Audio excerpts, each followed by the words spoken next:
ako nakapakita sa inyo, pero salamat, good guys.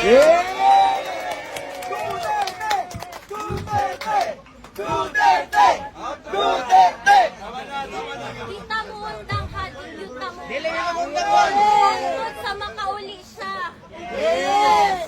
Ang gusto lang niya makauli sa Davao, kana ra iyang gusto. Puhon. Maglitsota ko. Maglitsota ko ka pag uli. Na Coke Zero, malipay na siya. Mas iwalay lang siya, oo. Pero gipalitan naman ko sa akong ate, o Coke Zero dito. Ang problema ato niya, abusado man mag Coke Zero. Mamaya ng artificial na chemical, di ba? Sa kaadlaw, kapila mag Coke Zero. Dili na po na mayo. Babalik ko sa dahil sa Netherlands. Di pa ko ingon karon sir, pero sige lang, makita lang ninyo. So, sige lang, ano lang ta. Sa subaybay lang ta sa mga balita. Tapos, dapat alert ta, pirmi, kabalo ta sa unsay panghitabo sa atong surrounding. So, kato lang gyud, ampo lang gyud ta, and dili ta muundang. Alright, Reaction TV Base, nagbabalik reaction. Napakaganda po ng mga pag-uusapan natin ngayong mga ka-reaction. Mantagin po ninyo, sinurpresa po ni Kitty Duterte yung mga supporter ng kanyang tatay doon sa kanilang bahay na nagbabantay, no? Meron pong mensahe ang Pangulong Duterte kay Kitty. Bago daw siya pwedeng pumasyal doon sa Dahig, kailangan mag-attorney muna siya, mag-lawyer muna. Yun po ang kabilin-bilinan po ng Pangulong Duterte kay Kitty. Nakita po ninyo ang karakas ni Kitty. Nakita po ninyo yung kanyang pananalita, ang kanyang demeanor, ang kanyang forma. 'Di ba? Duterte ang galawan. Sa nakikita ko po kay Kitty Duterte sa nakikita ko correct me if I'm wrong mga ka-reaction. Sa nakikita ko parang mas malupit pa siya kay VP Sara Duterte pagdating ng araw. Sa nakikita ko lang, ako ayoko mag-overreact sa mga nakikita ko. Pero ang reaksyon ko kay Kitty Duterte ay parang mas malupit pa siya kay Sara Duterte. Pagdating ng araw, pagdating ng araw. Ngayon, pakikay-kikay pa pero nakikita natin ang kanyang pagka-Duterte, mga ka-reaksyon. Diba? Kaya yan ay isa rin sa mga pag-uusapan natin ngayon. Pero ito po meron pong maliwanag po na mensahe si Senator Sal Panelo. Para sa akin, Senator si Sal Panelo, balang araw. Malapit-lapit na yan. Ito po pakinggan po natin. Bayaw Sige na Paano, Ayun. attorney, kung sakali man na hindi pumayag ang ICC? Kasi nga, sabi ni SOJ, done deal na. Nasa ICC na si dating Pangulong Duterte. Kabalbala lang yung sinasabi niyang done deal, there's no such thing as done deal. Para rin sinasabi walang forever. That reminds me, medyo magsisigway lang ako. Kasi parang maraming anong tawag doon? Parang nadismaya. Nadismaya sila sa pahayag ni VP Inday Sara kasi naka-headline Saka ang daming komentaryo, ang daming nagte-text sa akin, bakit naman daw sinasabi ni Inday Sara na hindi na makakabalik ang presidente. Move on na daw. Kayo naman, masyado naman kayo nagre-react agad. Ang ibig kong sabihin ni VP Sara, hindi makakabalik si Presidente Duterte sa ngayon. Yun ang ibig niya sabihin, sa ngayon kasi nga nagkakaroon pa ng kaso. Marami pang mga diskusyon, magbibista po raw. Pero hindi yung ibig sabihin na hindi siya makakabalik. Gagawin natin ang lahat ng paraan. At yun nga, kaya nga siya unan doon Ginagawa niya ng paraan na makabalik ang kanyang ama. Hindi lang bilang isang anak, kundi bilang isang vice presidente na pinagtatanggol at binibigyan ng proteksyon ang mamamayan ng ating bansa. Yun ang ibig niya sabihin. He cannot come back for now sa ngayon. Hindi yung forever. Kaya sinasabi ni Secretary ng Department of Justice ng Dandil, hindi totoo yung mga dandil. Ano man dandil? There's no such animal. O diba? Narinig mo yun, Boyeng? Wala daw dandil. Wala nga daw forever Kung walang forever, paano magkakaroon ng dandil? Araw-araw na nandun ako, sa mga araw na nandoon ako, Isa yan sa paulit-ulit niyang sinasabi, kailan mo ako mapalabas dito dahil darating ang eleksyon, mag-mayor pa ako ng syudad ng Davao. O, di ba? Kaya dito nakikita po natin mga kareaksyon hanggang sa uling hininga, sa uling patak ng dugo ng Pangulong Duterte, ang minamahal niyang Davao ay nasa sa puso't isipan pa rin niya. Ayaw kasi niyang masira ang Davao mga kareaksyon eh. Ayaw niyang mapasakamay ng mga taong, papakita ko sa iyo mamaya sino yung gustong umagaw sa Davao. Ayaw niyang mapasakamay sa mga taong alam niya mapapabayaan ng mga Davaoenyo. Pero dito mga kareaksyon, hanggang sa uling hininga at ang uling patak ng dugo ng ating Pangulong Duterte, ang mga taga Davao pa rin ang kanyang iniisip. Bring him home! Bring him home! Bring him home! Sige na. At yun ang gusto niya. Gusto niyang umuwi. Sinabi ko din sa kanya yon pa. Sabi ko, yung kagustuhan mo na umuwi, yan din yung katapusan ng buhay mo. Magiging Ninoy Aquino Junior ka. At sinabi niya sa akin, sabi niya, kung ganyan ang kapalaran ko, then so be it. Basta lang mauwi ako sa Pilipinas. Alam niyo, sumagot po si Claire Castro pagdating po dito sa sinabi po ni BP Sara na to na magiging Ninoy Aquino. Hindi ibig sabihin magiging Ninoy Aquino siya, yung Ninoy Aquino na Ninoy Aquino. Ang ibig sabihin ni BP Sara, malayo po kasi ang comparison ni Ninoy Aquino kay Pangulong Duterte. Si Ninoy Aquino hindi naging presidente yan. Pangalawa, si Ninoy Aquino hindi yan. Sa bagay, PDP laban ni si Ninoy, yan o. Oo, PDP laban siya. Alam po ninyo kung sino talaga yung lumaban sa mga Marcoses noong una? Noong una, PDP laban. Hanggang ngayon, PDP laban pa rin ang kalaban ng mga Marcoses. Kaya itong si Coco Pimentel, mag-isip-isip ka, Coco. Oo, mag-isip-isip ka, Brad. Ang tatay mo, itinatag ang PDP at si Ninoy Aquino ang laban para labanan ng mga Marcoses. Nasaan ka ngayon, Coco? Hindi ka ba naiiya doon sa tatay mo? Di ba mga kareaksyon? PDP laban ang lumaban sa mga Marcoses nung panahon ng diktadurya. Ngayon, PDP laban pa rin ang lumalaban sa mga Marcoses. Di ba? Hindi po coincidence yan. It's a matter of principles. It's a matter of party principles. Kaya, meron man akong worry para sa kanyang safety and security, pero lagi niyang inuulit-ulit talaga, ibalik niyo ako sa Pilipinas. Bring him home!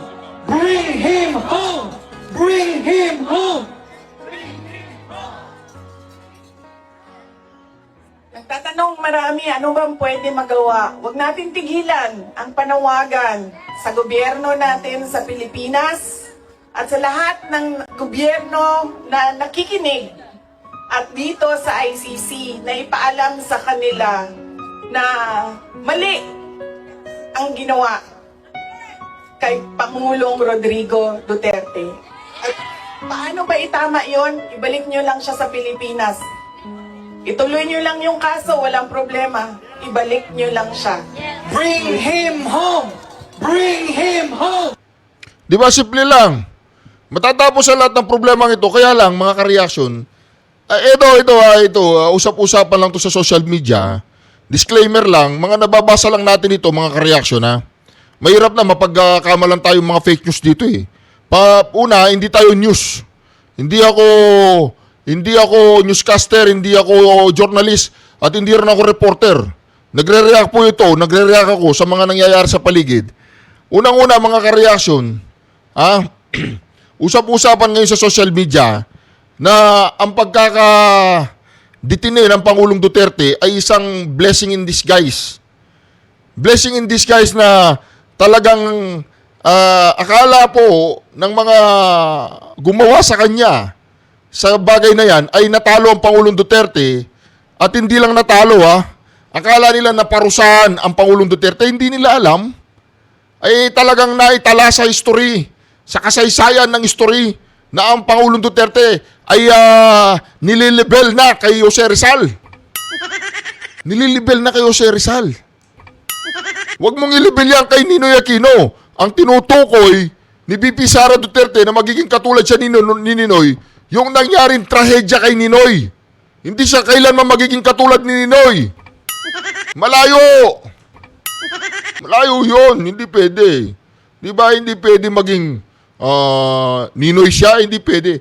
Yung nangyari kay Ninoy, baka pwede. Di ba? Di ba? Ito, pakinggan po natin ito, mga kareaksyon, Pakinggan po natin ito. Wag na natin silang patulan, doon na tayo babawi sa eleksyon. Alagaan yung mga katawan, ha? Mag-vitamins kayo, ha? May vitamins dito. Laban tayo. Kasi malayo pa to, hindi pa to tapos. So, alagaan natin yung mga katawan natin, ha? Oo, yun lang. Ang totoo lang, gaganti kami sa eleksyon. Ang gusto lang niya makauli sa Davao, kanaray ang gusto. Maglitsyon tagon. Na Coke Zero, malipay na siya. Gaganti daw tayo sa eleksyon. Straight PDP laban. Plus Dr. Mata. Basta yung Duterte, yung 10. Bahala na yung 2 kung sino madagdag doon. Basta importante yung 10. Paano natin? Paano tao doon?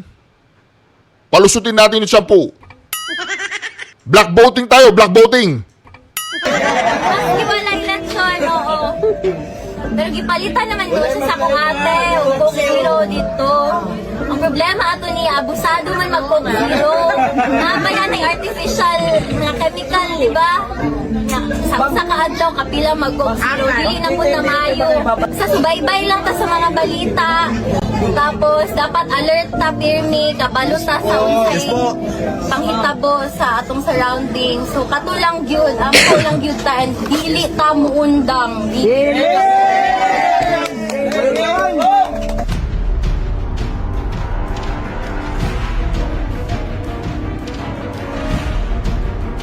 Okay, yan po mga kareaksyon vote straight po tayo, vote straight. Ayan Number 28, Bongo. Number 22, De La Rosa Bato. Number 56, Rodriguez Vic. Number 38, Marco Lataro Dante. Number 10, Bondok Jimmy. Number 42, Mata Doc Marites. 53, Kibuloy Apollo. 58, Salvador Philip. 34, Lambino Raul. 30, Hinlo JB. Let's go, Duterte! Yun, solid po tayo dyan sa Duterte Huwag po nating pababayaan ang Duterte. Kailangan lagi nandiyan po ang Duterte Huwag po nating pababayaan ang Duterte na yan. Yan po Kung meron pong mali sa mga numbers na yan, ipagbigay alam na lang po natin sa kinaukulan. I-comment po natin sa comment section mga kareaksyon Huwag po nating aayaan. Huwag nating aayaan na ang Duterte na yan ay mabawasan Kailangan dire-diretso po tayo. Paano? Ito na po. Alintulad ba ni VP Sara ang kanyang ama kaya sa yumaong Ninoy Aquino? Parang hindi po natin nadinig noon na inahilin tulad ni dating Pangulong Duterte ang sarili niya kay Ninoy, kung hindi kay Hitler. Meron po siyang sinabi mismo, sinabi pa niya dito, and I quote, Hitler massacred 3 million, actually it's supposed to be 6 million Jews. Now there is 3 million, what is it? 3 million drug addicts in the Philippines. There are. I'd be happy to slaughter them. At least if Germany had Hitler, the Philippines would have me. So napakalayo pong ipakumpara ang sarili o ikumpara ang dating Pangulong Duterte kay Ninoy Aquino na hindi nagkaroon ng anumang record ng mass murder or crimes against humanity. So, ibig mo sabihin, nagkaroon ng record ng mass murder ang Pangulong Duterte? At crimes against humanity? Ano po yan Pakinggan po natin na sinabi dito Hindi kasi nakukuha ni Vlogger Clear yung konteksto na sinabi ng Pangulong Duterte. Ang konteksto dyan ay yung mga drug addict tsaka mga drug pusher na ayaw magbagong buhay at ayaw sumuko. Siyempre, drug addict, natatakot tayo sa mga yan. Kung ano-anong pumapasok sa isipan ng mga yan, di ba? Di ba? O ngayon, yun ang ibig sabihin dahil nang bibiktima sila ng mga inosenteng mga mamamayan. Pakinggan po natin na sinabi ni Vlogger Claire, ha? Would have me. So napakalayo pong ipakumpara Oo. ang sarili Oo. o ikumpara ang dating Pangulong Duterte Oo. kay Ninoy Aquino na Oh. hindi nagkaroon ng anumang record Oo. ng mass murder Oo. or crimes against humanity. Ibig mo sabihin ang Pangulong Duterte nagkaroon na ng record na mass murder tsaka crimes against humanity? May napatunayan ka na, Vlogger Claire? Yan ba ang ini-implied mo dyan? Eh, delikado yan, Vlogger Claire. Nagsasabi ka ng ano, hindi ba fake news yan? Tanong lang, Vlogger Claire, napatunayan na ba nagkaroon siya ng mass murder na kaso? O akusasyon lang? At saka crimes against humanity? Tawagan ko si Attorney Sal Panelo. Hello, Attorney Sal Panelo, kumusta ka na? Oh, pakinggan mo 'to sinabi ni Vlogger Claire, ha? Liliwanagin lang natin. Sino bang fake news dito? Pakinggan mo, ha? O ikumpara ang dating Pangulong Duterte kay Ninoy Aquino na hindi nagkaroon ng anumang record ng mass murder or crimes against humanity. Mas ninais po ni dating Pangulong Duterte na inkumpara ang sarili niya kay Hitler. Oo, magiging Hitler siya sa mga drug addict at drug pusher na ayaw magbago. Mantagin mo yan, Vlogger Claire. Narinig mo yun, Attorney Sal? Okay, bye-bye. Mantagin mo yan, Vlogger Claire, sinabi mo yun. Ang liwa-liwanag, sinabi mo yun. Nagkaroon ba ng kaso ang Pangulong Duterte ng mass murder na may napatunayan ka na ba, Vlogger Claire? Ha? Kailangan maano to eh. Kailangan masabi kay BP Sara tong statement ni Vlogger Claire na ito eh.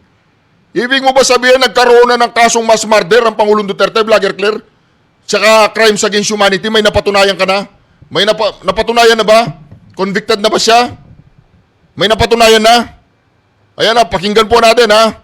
Hindi ko alam kung matatawag na cyber libel to o kaya libel. Hindi ko alam, ha? Sa mga lawyer dyan, pakipag-aralan lang tong statement ni Vlogger Claire na ito. Ako'y nagtatanong lang dito. Would have me. So napakalayo pong ipakumpara Oo. ang sarili o ikumpara ang dating Pangulong Duterte Oo. kay Ninoy Aquino na Oh. hindi nagkaroon ng anumang record ng mass murder or crimes against humanity. Oo. Di ba? Nagkaroon ba ng involvement ng Pangulong Duterte sa mass murder tsaka crimes against humanity? Napatunayan mo na ba, Vlogger Claire? Bakit mo binabanggit yan? Hindi, tanong ko lang yan eh. Tanong ko lang. Ang comparison mo ba, ibig mo sabihin si Ninoy Aquino hindi siya nagkaroon ng kaso na mass murder and crimes against humanity at ang Pangulong Duterte ay nagkaroon siya ng kasong ganon? Tanong lang, yun ba yung ini-implied mo, Vlogger Claire? Tapos na kaya itong mag-caller dun sa jeepney? Oy! Baklara! Chabo! Ganon. Di ba? Si Vlogger Claire, galing no? Ang galing talaga mga ka-reaction. Ibang nilalang si Vlogger Claire, iba siyang nilalang. Isa siyang over, above, and beyond. Hey, I'm tripping, I'm sliding, I'm riding through the back like Right! mustard on a beat, bro, deep boat in rap. He a All right. man down, call like Amber Lambs, tell him breathe. Let them boys to the cross, they walk around like T's. What's up with these Jabroni, Yeah. trying to see Compton. Oh. Hey, I'm tripping, I'm sliding, I'm riding through the back like Oh. mustard on a beat, Oh. bro, deep boat in Oh. rap. He a free Oh. throw, man down, call like Amber Lambs, tell him breathe. Oh. Let them boys to the cross, they walk around like T's. Oh, What's yan up po with ang these gustong Jabroni, pumalit sa Pangulong see Duterte. Si Carlo Nograles. Sir Carlo Nograles, matanong lang kita, bakla ka ba? Hindi naman siguro masamang magtanong no? Masama bang magtanong? Sir Carlos Nograles, bakla ka ba? Hindi ka bakla. Pakitanggal po sa record yung bakla in aid of the legislation. Wala namang masama kung bakla si Carlo Nograles. Ba't tinatanong mo yun? Hindi, tanong lang kasi doon sa mga moves niya eh. Doon sa mga moves niya na... Oy, mga taga Davao, gusto nyo bang maging mayor yon? Hindi, tanong lang, gusto nyo bang maging mayor yon? Yung ganong klase?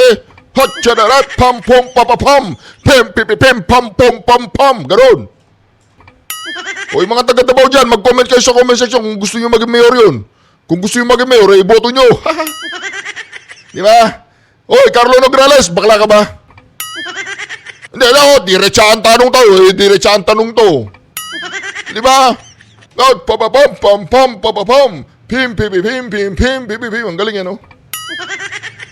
Our recent meeting was yesterday, and he asked about timelines, and he asked about his legal strategy, and he asked for very small things, his personal clothes and kahit ko.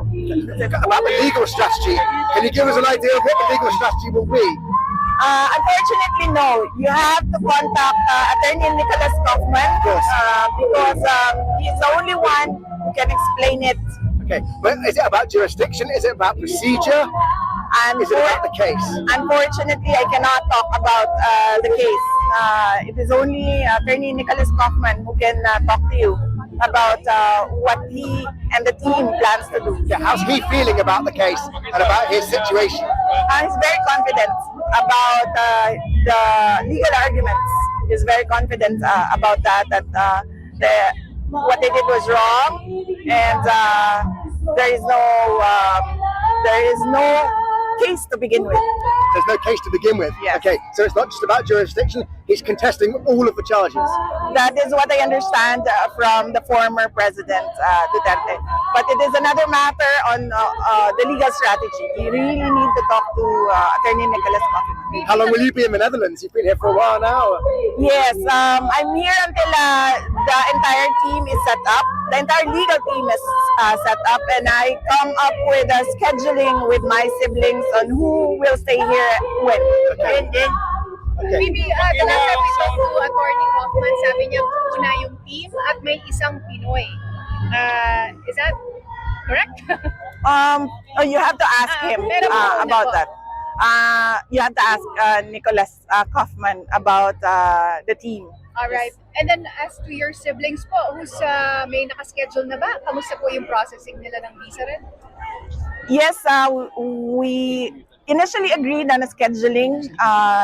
My two brothers, they don't have visas at the moment, so it's only my sister who can come, and she's coming right before the birthday of President Duterte, and she'll stay on until her birthday because her birthday is in the first weeks of May, and yes.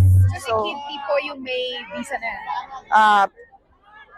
I don't want to discuss her papers. Yes. How is his health? Because he was ill for the first hearing. He seemed very tired. Does he feel better now? Yes, he feels better now, and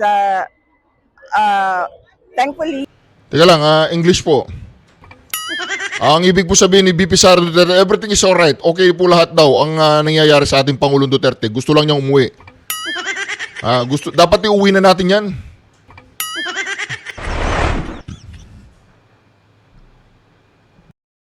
At sinabi din ni Attorney Sal dito sa atin, we're not talking about the Supreme Court telling the ICC to send the President back home.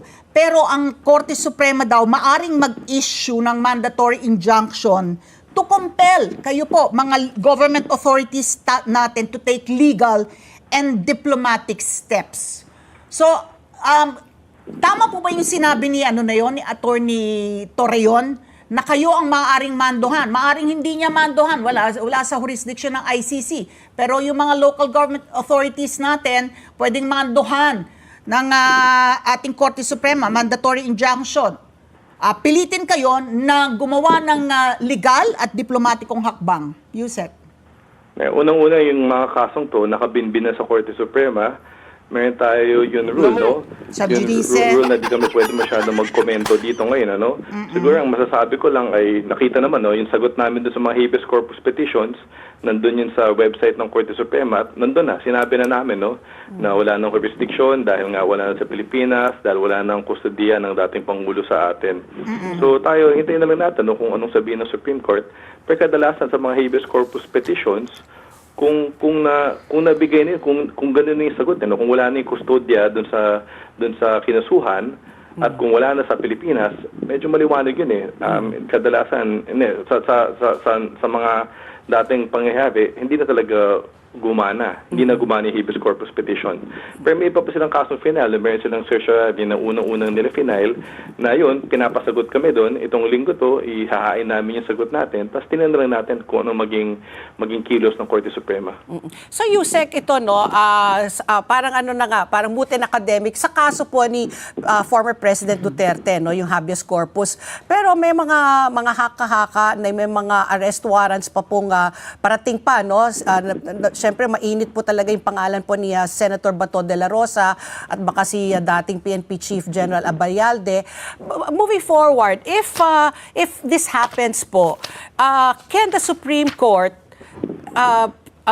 not allow, let's say, Senator Bato de la Rosa to be arrested by Interpol, to be brought to The Hague?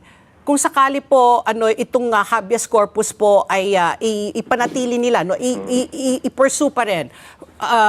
Moving forward, so what will be the next step? Mahirapan ako sagutin yan dahil gumagalaw pa, speculative pa naman yun yung tanong nyo, kung madami kailangan mangyari bago kami tumugon dyan. Sa ngayon, tutugon pa lang kami sa Korte Suprema. Tapos huwag natin kalimutan, this is a case of first impression. So handa naman kami kung anong maging kilos ng Korte Suprema pagkatapos ng aming mga comment at pagkatapos ng mga maihain yung mga pleadings na kailangan ihain ng mga party. Tingnan natin kung anong magiging pasya ng Korte Suprema. Tapos kami, handa naman kami kumilos. Naulinigan ko po yung interview ninyo, Yusek, na sinasabi ninyo under Article 59 of the Rome Statute na yung inaresto po na tao ay dadalhin promptly before a competent judicial authority in the custodial state. Ang sabi nyo nga, kayo yon, yung mga DOJ officials po yan. In fact, si Prosecutor General was there, hindi po ba? Yes. Sa present. So, yun yung kumbaga, that requirement, you were able to fulfill that requirement, meron po bang jurisprudence? Kasi kini-question din yun hindi po ba? Bago tayo pumunta doon, hindi Di ba? Paano magiging DOJ nga, hindi naman tayo sakop ng requirement na yan. Pero tayo, nagmagandang loob lang tayo, sumunod na lang tayo sa mga protocol ng ICC. Pero kumbaga, hindi tayo sakop yan dahil matagal na tayong lumabas sa ICC, At yung mga abogado mismo ni PRRD, sila nagsasabi na hindi sila sakop ng ICC. Kaya nakakapagtaka, kung bakit ngayon, ginagamit talaga itong Article 59. Pangalawa, meron talagang jurisprudence May kaso mismo doon sa ICC, Yung kaso ng Prosecutor versus Ongwen, kung saan si Ongwen, isang African warlord, bago siya dinala sa ICC, ay pinsenta siya sa Prosecutor General ng isang bansa doon sa Africa. Tapos, isang oras lang yata, isang oras pa lang lumipas, diniretso na siya sa ICC. Yung ICC naman, doon sa kaso yun, sinabi nila na di naman sila stricto Basta kung ano yung mga patakaran ng bansa, yung custodial state, igagaling nila. As long as mapatunay ng custodial state yung tatlong bagay na nakalagay na sa Article 59. Sinabi ko naman, di ba, na dito naman sa Pilipinas, na yung mga fiscal, may mga pagkakataon sila din naman yung nagpapasya kung legal ng pagka-aresto sa isang tao. Kaya hindi bago to. Kaya yun lang, ulitin ko lang to na dahil masyadong talagang paulit-ulit yung kabila.